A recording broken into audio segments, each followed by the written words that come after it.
President. The senator from Utah. Thank you, Mr. President.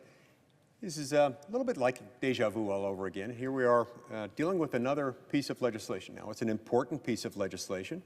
It's a piece of legislation that deals with a lot of things important to a lot of Americans, affecting something that is uniquely, distinctively within our legislative jurisdiction as federal lawmakers. That is the work of the Federal Aviation Administration. It's part of an interstate network since the dawn of the Republic. Article 1, Section 8, Clause 3, the Commerce Clause, has been interpreted, among other things, to give Congress regulatory legislative jurisdiction over channels and instrumentalities of interstate commerce, and air travel happens to be one of those things.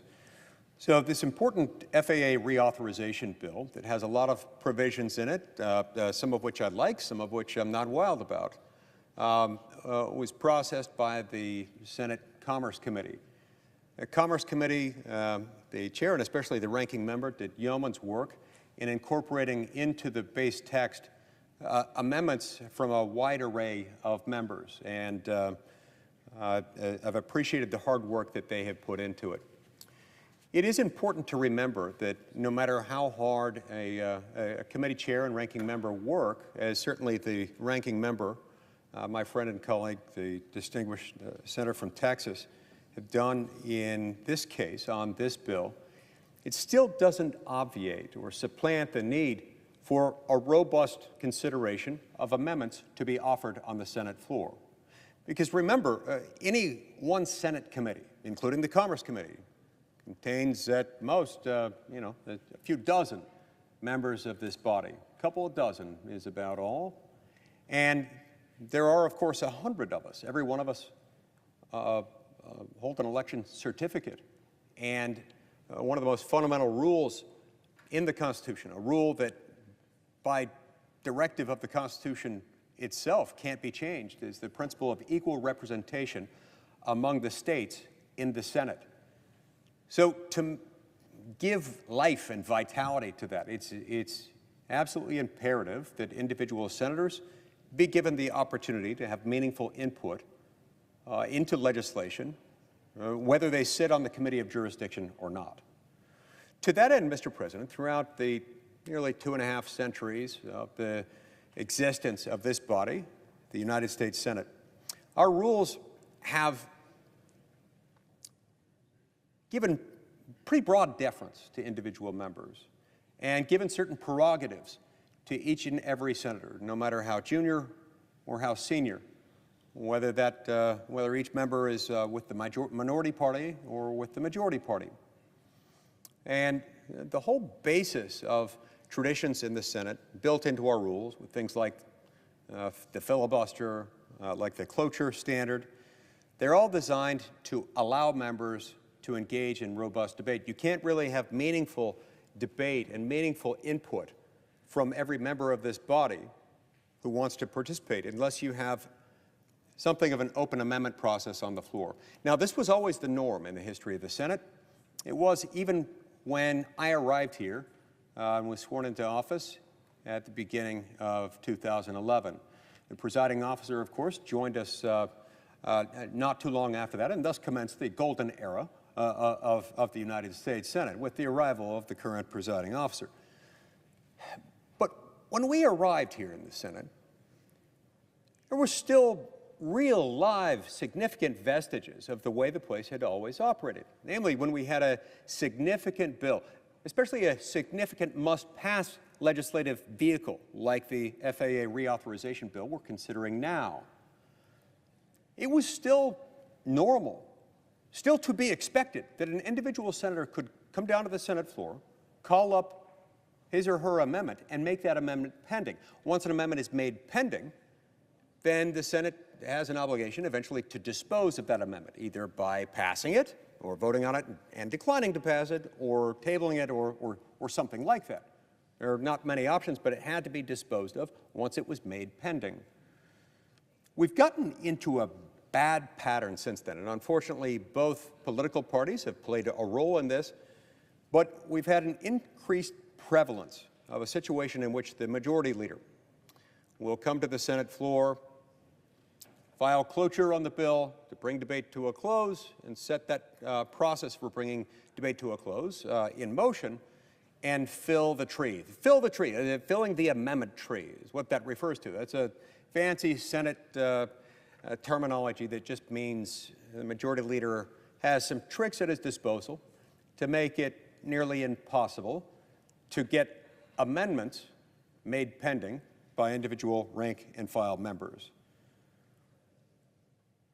It was fairly common that we could make our amendments pending as recently as 2011, 2012, when I arrived, and then when the presiding officer arrived in the Senate.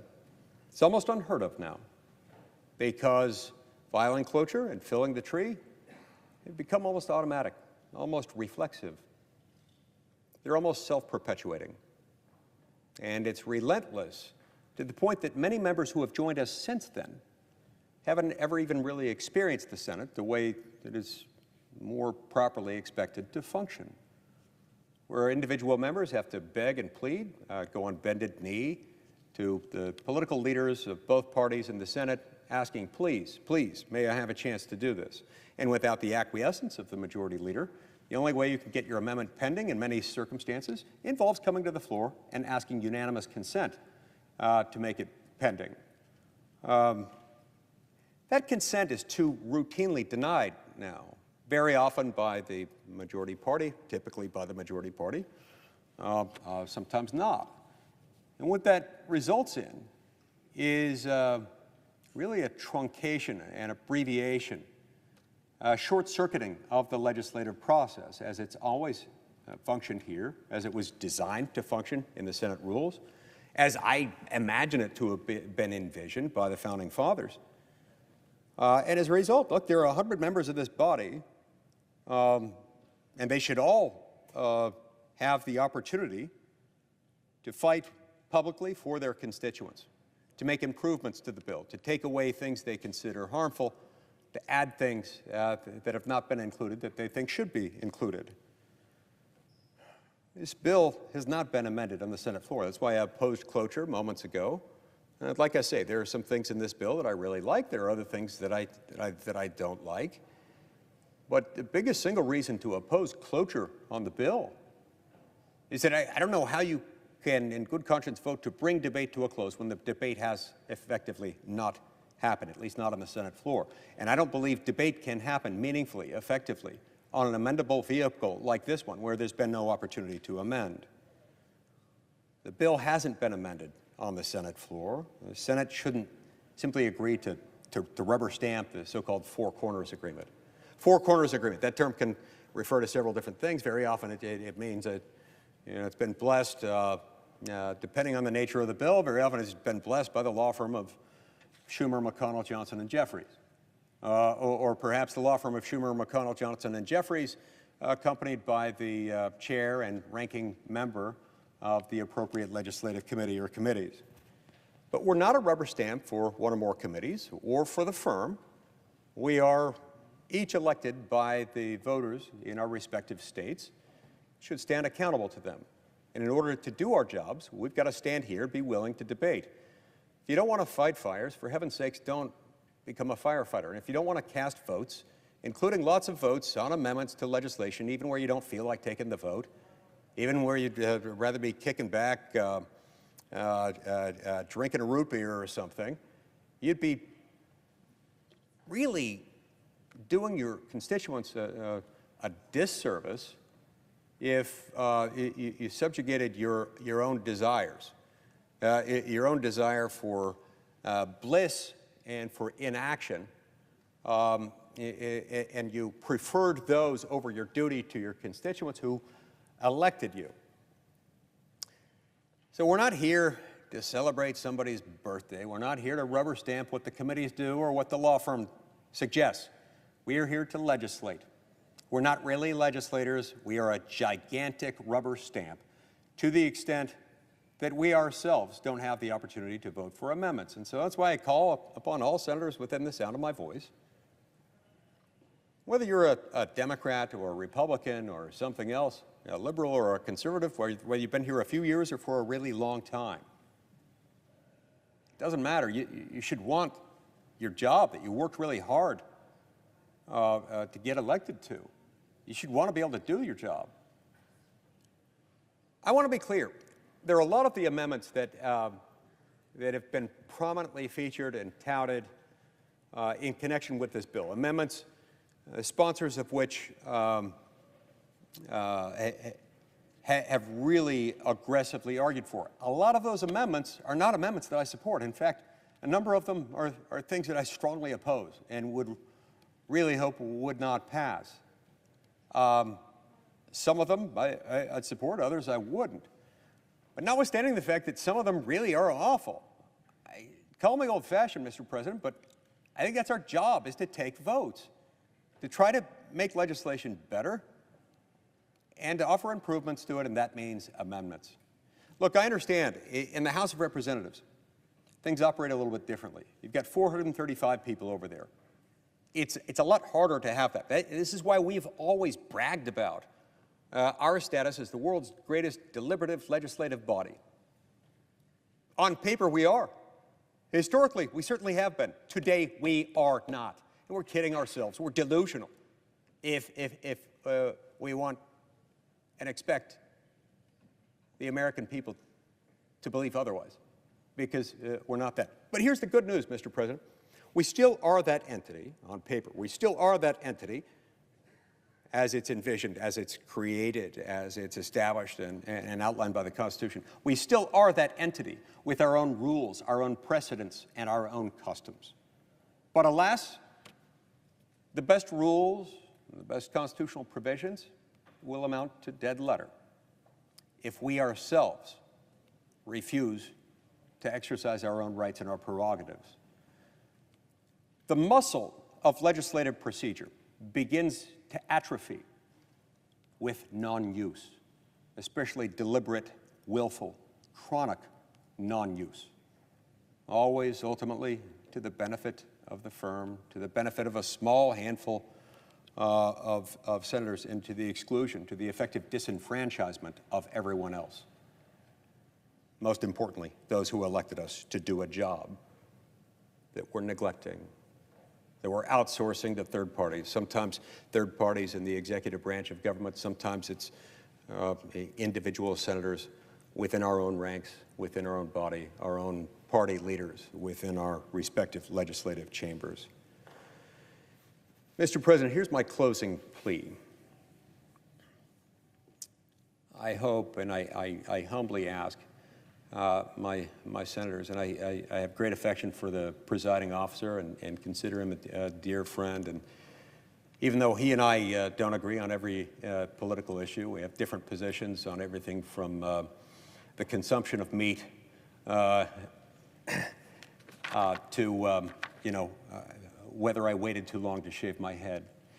But the presiding officer and I are good friends, and even though we have different ideas on a lot of things, I think we both agree on the fact that the Senate could do a better job and would be doing a better job if we were voting more on his amendments, more on my amendments, more on the amendments if anyone else wants to file. Sure, it takes a little bit more time, perhaps.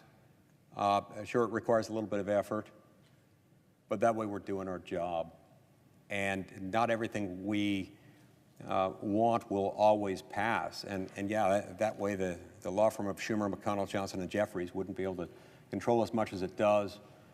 But it was never intended to be that way. We're intended to make laws, not other lawmakers. Certainly not legislative oligarchs who stand in for everybody else while the muscle of legislative and constitutional procedure continues to atrophy. So in short, the next Senate Republican and Democratic leader, regardless of who holds the majority, I hope, including and especially the next majority leader of either political party, I certainly hope he or she, whoever holds that position, will plot out a course that is different than the one that we've been on for the last few years, and plot out a course that allows and encourages and enables each and every senator to do his or her job. We're all going to work better if everyone is allowed to do his or her job. And that means the leader needs to stop filling the tree reflexively, consistently, instinctively every time, and boxing out rank and file members. Now, look, I get it. There are times when the majority party may see fit to do that, and those decisions have to be made in real time. But I don't think it should be done often. I don't think it should be done for light or transient reasons. It should be the rare exception rather than the norm. But regardless of who the next majority leader is, and to which party that leader may belong, it's not as though we are hopeless, passive observers, subjects to be acted upon here. No, we can be part of this process. Wherever, whenever there is an effort to lock out amendments, to fill the tree, and exclude individual rank-and-file members from the amendment process, any 41 senators, Republicans, Democrats, or a combination of the two, can respond to that by opposing cloture and prohibiting the process from resulting in bringing debate to a close unless or until each senator is allowed the opportunity to offer, call up, and make pending their amendments. Thank you, Mr. President. I have the floor and note the absence of a quorum.